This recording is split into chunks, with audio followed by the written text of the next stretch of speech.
Hello, welcome, good evening student. तो आज की इस वीडियो में आपका स्वागत करते हैं इस स्टडी नॉलेज चैनल पे। तो ध्यान दीजिएगा, आज का जो विषय है भौतिक विज्ञान है। ठीक है, इंपॉर्टेंट क्वेश्चन का भाग नंबर 28 आज हम आपको बताएंगे। इसके पहले हमने 27 पार्ट के वीडियो अपलोड कर दिया है। अगर आप नहीं देखे तो उसको देख लीजिएगा, उसका लिंक आपको डिस्क्रिप्शन बॉक्स में मिल जाएगा। ठीक है, तो वहां से आप उसको देख सकते हैं। चलिए हम ज्यादा बात नहीं करते हैं और अब इस वीडियो को स्टार्ट करते हैं। तो ध्यान दीजिएगा, आज हम इस क्वेश्चन नंबर 11 से बताना प्रारंभ करेंगे। ठीक है, इसके पहले हमने क्वेश्चन नंबर 10 को बता दिया है, आप नहीं देखे तो उसको देख लीजिएगा। ठीक है, तो क्वेश्चन नंबर 11 में क्या है आइए देखते हैं। प्रकाश के व्यतिकरण, ठीक है, प्रकाश के व्यतिकरण के लिए यंग के प्रयोग का विवरण दीजिए। फ्रिंजो,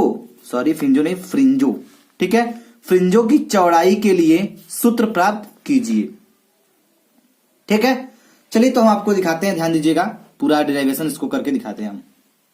तो ध्यान दीजिए, ये फिगर है आपका। ठीक है, यस है। ठीक है, यस क्या है? एक रेखा छिद्र है जिसमें से एक वर्णी प्रकाश प्रकाशित किया जाता है। ठीक है, इस यस रेखा छिद्र के आगे दो रेखा छिद्र यस1 और यस2 है। यहां दिखाई दे रहा है, यहां तो बंद हो गया लेकिन यहां से एक छिद्र है। ठीक है, और क्या है आइए हम इसको समझाते हैं एकदम डिटेल्स में। ठीक है, और यस1 और यस2 के बीच की दूरी जो है क्या है? स्मॉल डी है। ठीक है, और ये क्या है? ये सी है। ठीक है, ये जो प्रकाश जहां से निकल रही है, ठीक है, वहां से पर्दे की बीच की दूरी कैपिटल डी है। तो आइए हम आपको लिख के समझाते हैं, तो आपको बहुत ही बेस्ट समझ में आएगा। ठीक है, चलिए तो ध्यान दीजिएगा कैसे लिखेंगे इसको हम।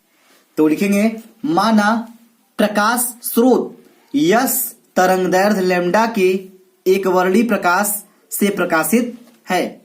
इस प्रकाश स्रोत यस से एक निश्चित दूरी पर एक द्विस्लिट इस प्रकार रखी हुई है कि इसे यस1 तथा यस2 की दूरियां समान है। अभी हमने आपको बताया, ठीक है, पर्दे और द्विस्लिट के बीच की दूरी कैपिटल डी है, और यह भी बताया कि जो स्मॉल डी है वो यस1 और यस2 की क्या है? समान दूरी पर है।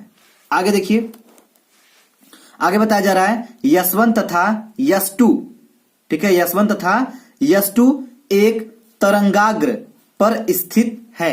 यस1 और यस2 कहां स्थित है? एक तरंगाग्र पर स्थित है। आगे देखिए, अतः ये नए तरंग स्रोत का कार्य करते हैं। ठीक है, जो यस1 और यस2 है वो एक नए तरंग स्रोत तरंगाग्र का तरंग क्या है? नए तरंग स्रोत का कार्य करेंगे वो। ठीक है, जहां एक द्वितीयक तरंगिकाओं का उत्सर्जन होता है। तो ध्यान दीजिए, ये द्वितीयक तरंगिकाएं बिंदु O पर समान दूरी तय करके पहुंचती हैं, जिससे delta x is equal to 0 हो जाने से बिंदु O पर एक चमकीली फ्रिंज बनती है, जिसे केंद्रीय दीप्त फ्रिंज कहते हैं। तो डेल्टा एक्स क्या है आपका? ये है पथांतर। ठीक है, अब आगे देखिए, तो डेल्टा एक्स तो अभी हमने बताया पथांतर है। पर्दे पर एक बिंदु P लिया गया है, जिस पर बनने वाली फ्रिंज की प्रकृति बिंदु P पर पहुंचने वाली तरंगिकाओं के बीच के पथांतर पर निर्भर करती है। माना द्विस्लिट की चौड़ाई स्मॉल डी, ठीक है, तथा द्विस्लिट से पर्दे तक की दूरी जो है कैपिटल डी है। आइए ध्यान से देखिए, फिगर में थोड़ा बात कर लेते हैं। तो हमने अभी आपको बताया कि ये जो यस एक रेखा छिद्र है, यहां से प्रकाश, ठीक है, जिसमें से क्या होती है? एक वर्णी प्रकाश प्रकाशित होती है। ठीक है, इस यस से जो क्या है? तो ये जो द्विस्लिट है, ये क्या है? ये द्विस्लिट है। ये द्विस्लिट की जो दूरी है यस1 और यस2 की दूरी क्या है? स्मॉल डी दिया गया है। द्विस्लिटों की दूरी स्मॉल डी है, और द्विस्लिट और पर्दे के बीच की दूरी को हम क्या माने हैं? कैपिटल डी माने हैं। ठीक है, और ये कोण आपका हो जाएगा थीटा। समझ में आ रही बात? और ये भी हो जाएगा थीटा। तो यहां से हम जब इसको इसमें मिलाएंगे तो ये बिंदु मान लेंगे हम ए। समझ में आ गया? फिगर ध्यान से देख लीजिए, अब इसको बना सकते हैं। अब हम इसी फिगर से ही पूरे डेरिवेशंस को क्लियर करने वाले हैं। तो आइए ध्यान से देखिएगा और समझिएगा। ठीक है, चलिए तो पहले हम देखेंगे ये जो त्रिभुज है, ध्यान देखिए त्रिभुज कौन सी बात कर रहे हैं हम? यस1 ए यस2 कहीं दिख रहा है S1 A S2, ये वाला त्रिभुज छोटा वाला जो है इसकी बात कर रहे हैं। ठीक है, ये सर्वांगसम है कौन से त्रिभुज के, आइए हम आपको दिखाते हैं। ठीक है, COP, COP, ये जो बड़ा वाला त्रिभुज है इसके क्या है, ये सर्वांगसम है। कौन सा, ये छोटा वाला त्रिभुज इस बड़े वाले त्रिभुज के सर्वांगसम है। अब कैसे है, आइए हम आपको दिखा, सर्वांगसम नहीं सॉरी समरूप है। ठीक है, अब ध्यान से देखिए हम इसको बताते हैं कैसे। अब हम क्या करेंगे, ले लेंगे त्रिभुज कौन सा, अब कैसे पहले ये समझ जाइए। ये देखिए ये क्या है, ये इस पे लंब है तो कितने अंश का हुआ कोण, 90 अंश का। आई बात समझ में। और ए इस पे क्या है, लंब है तो ये भी हुआ 90 अंश का। समझ में आ रही बात। चलिए हम आपको करके दिखाते हैं तो आपको समझ में आएगा। ठीक है, ध्यान दीजिएगा। तो हम लिखेंगे क्या, त्रिभुज, ठीक है, S1 A S2 समरूप है। ठीक है, इक्वल टू बराबर है तो क्या हो जाएगा, त्रिभुज COP। इसमें करेंगे तो क्या करेंगे, जब कोई त्रिभुज समरूप होता है तो उसका मेथड क्या होता है कि उसके उनके जो क्या होते हैं, एंगल होते हैं, जो कोण होते हैं, ठीक है, जो भुजाएं होती हैं, उनका अनुपात बराबर होता है। कैसे होता है, आइए हम आपको फिगर से दिखाते हैं तो ध्यान से दिखिएगा। तो जब ये छोटा वाला त्रिभुज इस बड़े वाले त्रिभुज के क्या है, समरूप है, तो जो ये इसका ध्यान दीजिए क्या है, ये हमने थीटा मान रखा है, तो थीटा के सामने वाला कोण क्या भुजा क्या होती है, लंब होती है। ठीक है, तो ये लंब हो जाएगा, तो ये किसके बराबर होगा, इसका लंब इसके, ये भी थीटा है, इस त्रिभुज की बात करें तो इसका थीटा ये है, तो इसके सामने वाली जो भुजा है वो क्या है, ये वाली भुजा है। समझ में आ रही बात। इस थीटा के सामने वाली भुजा ये है तो इसका लंब ये हुआ, और इस थीटा के सामने वाली भुजा ये है तो इस त्रिभुज का लंब ये हुआ। तो हम इनका अनुपात होता है, तो कैसे करेंगे आइए देखते हैं। तो लिखेंगे क्या, लिखेंगे S2A, यही ना है लंब, तो S2A अपॉन उसका अनुपात होता है तो हो जाएगा OP। समझ आ रही है, S2A अपॉन OP। आइए हम लिख के दिखाते हैं आपको। तो ये हो जाएगा क्या, S2A, ठीक है, S2A अपॉन OP। ये क्लियर हो गया। अब देखिए इज इक्वल टू, अब हम क्या दिखाएंगे, ये देखिए ध्यान से। तो देखिए इस त्रिभुज की जो कर्ण वाली भुजा है, कर्ण मतलब CP, ये जो CP है ये किसके बराबर होगा, ये देखिएगा S1 और S2। अगर ये लंब हो गया तो लंब के सामने वाली भुजा जो होती है सबसे बड़ी भुजा कर्ण होती है, तो इस छोटे वाले त्रिभुज का कर्ण क्या होगा, S1 और S2 कर्ण होगा, और इस बड़े वाले त्रिभुज का कर्ण क्या होगा, CP होगा। तो हम लिखेंगे क्या, S1 into S2 upon CP। लिखेंगे कि नहीं, बिल्कुल लिखेंगे। आइए हम आपको लिख के दिखाते हैं। ठीक है, अब ये हो जाएगा S1 S2 अपॉन CP। देखिए ये वैल्यू हमने फिगर से रखा हुआ है तो आप यहां पे समझ सकते हो। इसको मान लेंगे समीकरण नंबर 1। अब समीकरण नंबर 1 मान लेते हैं तो अब हम क्या लिखेंगे,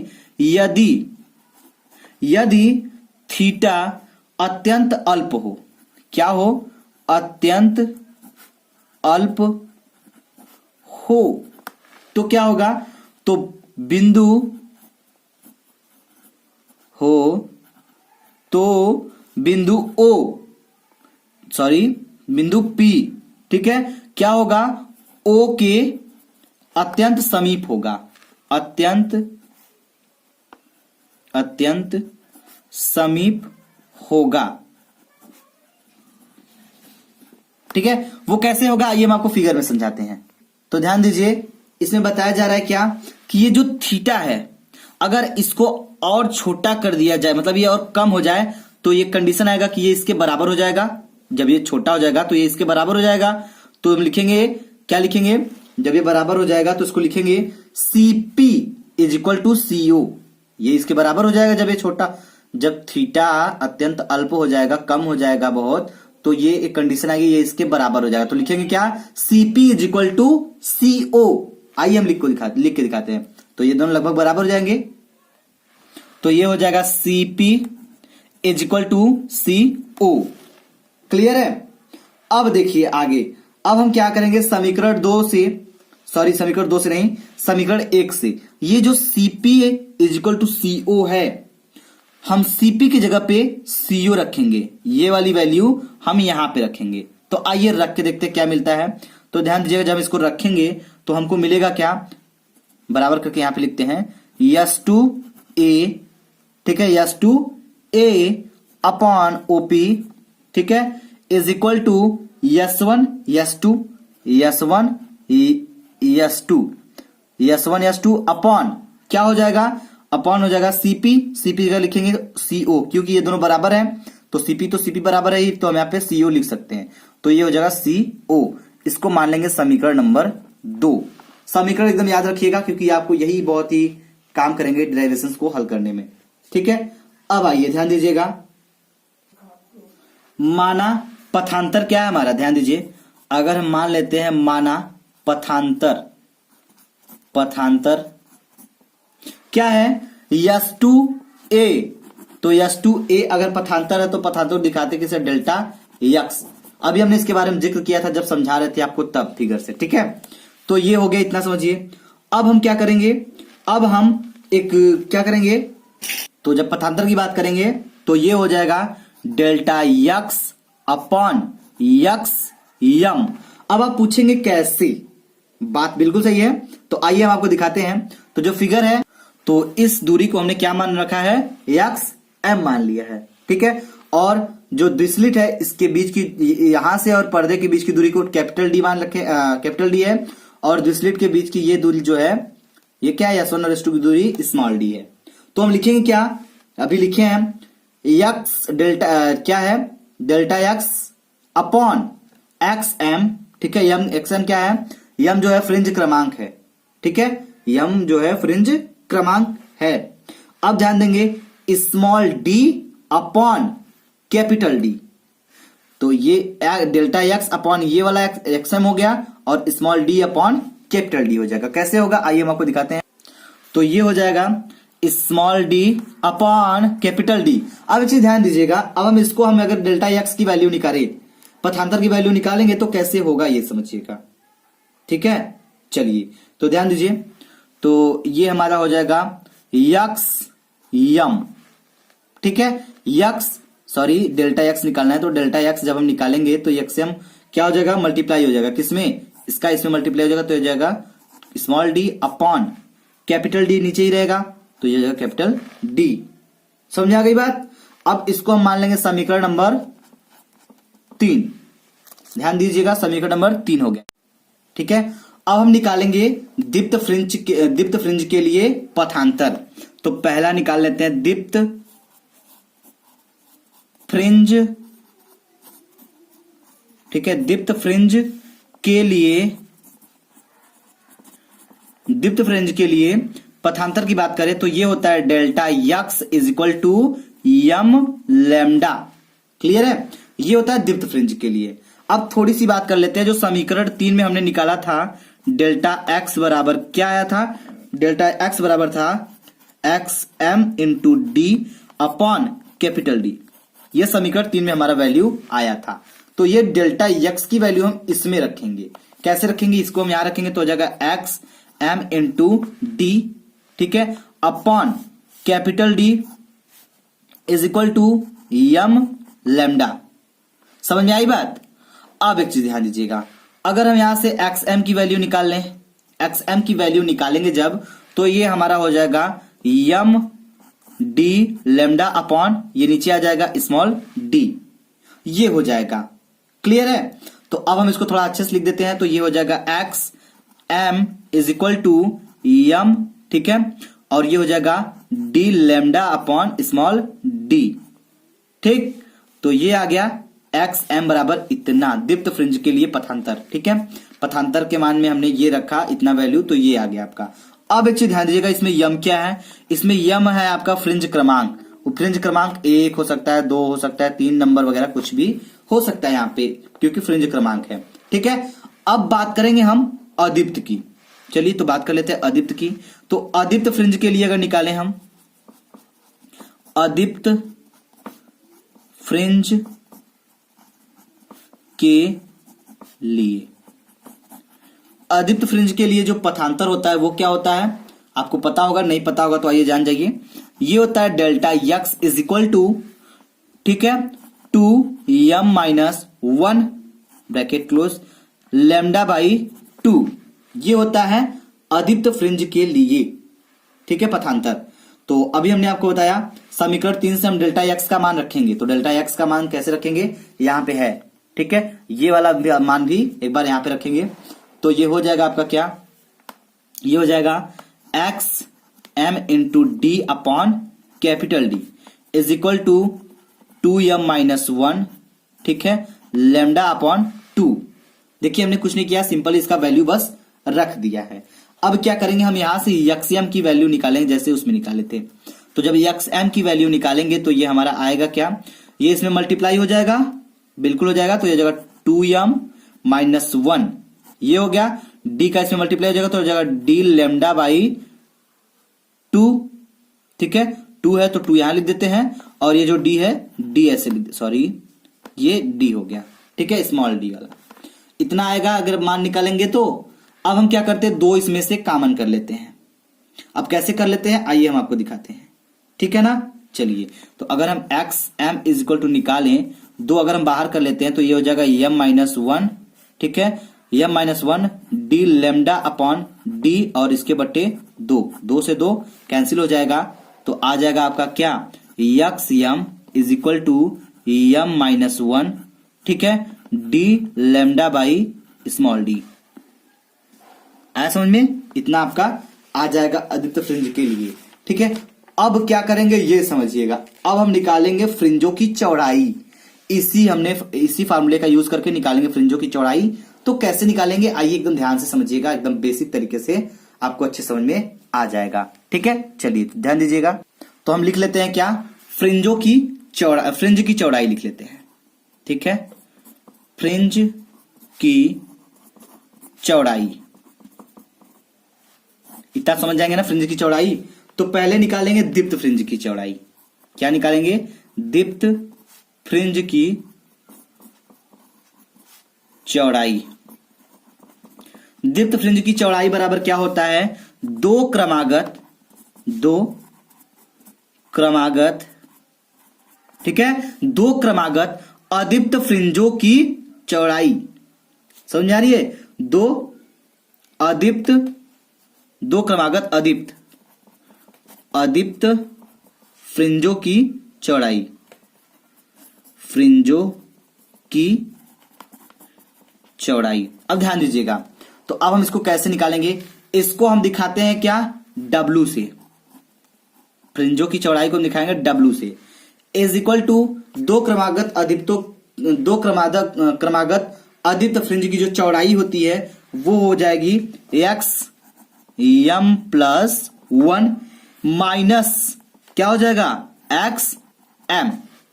आ रही बात समझ में। तो एक्स एम का मान हम कैसे रखेंगे ये समझिएगा, और कहां से रखेंगे ये समझिएगा। बस अगर ये समझ गए तो आपको पूरा समझ में आ जाएगा। तो यहां पे रखना है हमको, देखिए इसकी तो निकालनी ही है, ये क्लियर है। तो इसके लिए हम ये वैल्यू रखे हैं, और कैसे रखे हैं आप बुक में देखेंगे तो आपको समझ में आ जाएगा। तो ध्यान दीजिए, 2 क्रमागत अदीप्त फ्रिंजों की चौड़ाई निकालेंगे तो ये हो जाएगा। अब देखिए क्या करेंगे, अब हम इसमें से इसको हम इसमें वैल्यू रखेंगे, किसका वैल्यू रखेंगे आइए हम आपको समझाते हैं। तो देखिए ध्यान से, तो ये जो अदीप्त फ्रिंज के लिए आपका आया है मान एक्सएम बराबर इतना, तो ये वाला वैल्यू हम इस एक्सएम का मान ये जो आया है ये वाला वैल्यू हम उसमें पुट करेंगे, ठीक है। चलिए करते हैं, ध्यान दीजिएगा।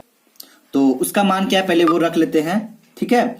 तो अदीप्त फ्रिंज के लिए पहले उसका मान क्या दिया गया है, उसका मान है यम, ठीक है, माइनस 1/2 ब्रैकेट क्लोज और D lambda by small D. ये है पूरा एक्सएम की वैल्यू। अब हम क्या चेंजिंग करने वाले हैं यहीं पे आप ध्यान दीजिएगा। तो जो यम है, जहां पे यम है वहां पे हम क्या रखेंगे, आप यहां पे यम है तो यहां पे यम की जगह पे लिखेंगे यम प्लस 1 रखेंगे। चलिए तो रख लेते हैं यहां पे, तो यही एक्सएम की वैल्यू यहां पे रखेंगे तो यम प्लस 1 हो जाएगा, ये वाली वैल्यू हम रख दिए यहां पे। अब माइनस 1/2, 1/2। क्लियर है, इतना आया। अब थोड़ा सा ब्रैकेट बंद करते हैं तो समझ में आएगा डी लेमडा, ठीक है, D lambda by small D, ये माइनस है तो माइनस लगा देंगे। अब देखिए W बराबर, अब क्या हो जाएगा, अब हम इसको थोड़ा हल करेंगे। कैसे करेंगे आइए हम दिखाते हैं। डी लेमडा यहां पे भी है, डी लेमडा यहां भी है, स्मॉल डी यहां पे है, स्मॉल डी यहां पे है। चलिए बहरिया लेते हैं इनको, तो ये D lambda by small D, इनको बाहर कर लिए, बाकी चीजें हम ऐसे लिखेंगे। कैसे लिखेंगे, m+1 हो गया माइनस 1/2 ई हो गया। अब देखिए माइनस यम है, यम हो जाएगा माइनस माइनस प्लस हो जाएगा 1/2, ये हो गया। अब देखिए यहां से यम भाई साहब उड़ गए, प्लस माइनस माइनस कट गया और यहां से ये कट जाएंगे, बचेगा 1, तो 1 में इसका गुणा करेंगे तो W बराबर आ जाएगा क्या, D lambda by small D. ठीक है, ऐसे ही आप अदीप्त फ्रिंज के लिए भी निकाल सकते हो, तो आइए हम आपको वो भी निकाल के दिखाते हैं। तो ये हो जाएगा अदीप्त फ्रिंज के लिए, अदीप्त फ्रिंज के लिए, ठीक है। तो जो अदीप्त फ्रिंज के लिए निकालेंगे, अदीप्त फ्रिंज की चौड़ाई, ठीक है, चौड़ाई की बात कर लें तो ये जस्ट वैसे ही होगा, बस होगा क्या, यहां पे लिखे 2 क्रमागत अदीप्त फ्रिंजों की चौड़ाई, और यहां लिखेंगे क्या, 2 क्रमागत दीप्त फ्रिंज की चौड़ाई, दीप्त फ्रिंज की चौड़ाई, फ्रिंज की चौड़ाई। तो इसको कैसे पुट करेंगे, इसकी वैल्यू भी दिखाएंगे हम। यहां पे तो W दिखा दिए हैं, लेकिन यहां दिखा देते हैं W डैश से, ठीक है। W dash is equal to, अब यहां पे हम 2 क्रमागत दीप्त फ्रिंजों की रखेंगे वैल्यू, वो कैसे रखेंगे, आइए यही वाला सूत्र लगेगा यहां पे भी। तो जैसे यहां पे हम रखे हैं, क्या है, xm+1 माइनस xm, ठीक है। तो आइए करते हैं, तो हो जाएगा xm+1 माइनस xm। तो आइए जरा हम देखते हैं कि हमने अदीप्त फ्रिंज, दीप्त फ्रिंज के लिए क्या निकाला था, xm की वैल्यू, ठीक है। आइए देखिए ध्यान से, तो यहां ध्यान दीजिए, xm की दीप्त फ्रिंज के लिए जो आया है xm की value M D lambda by small D. तो क्या है, आइए इसको लिख लेते हैं। तो इसका वैल्यू दिया गया है यम, ठीक है, M D lambda by small D, इसका वैल्यू हो गया। अब माइनस लगा देते हैं, और ये क्या करेंगे, m+1, तो जहां यम है वहीं पे क्या रखेंगे, m+1 रखेंगे। समझ में आ गई बात, चलिए रख के दिखाते हैं आपको हम। तो पहले तो रखेंगे यहां पे ये वाला वैल्यू, ठीक है, तो ये हो जाएगा डी लेमडा, ठीक है, तो ये क्या है, डी है, तो डी हो गया आपका, लेमडा हो गया, डी लेमडा रखना ही पड़ेगा आपको, और यम है तो यम की जगह पे हम क्या रख देंगे, लिख देंगे m+1, यहां पे रख दिए m+1 डी लेमडा। ऐसे इसको ऐसे लिखोगे तो भी कोई चेंजिंग नहीं है, क्योंकि आपको आता है, ठीक है, गुणा भाग तो आता ही है ना। चलिए, तो ये कंपटीटिव लॉ होल्ड होता है।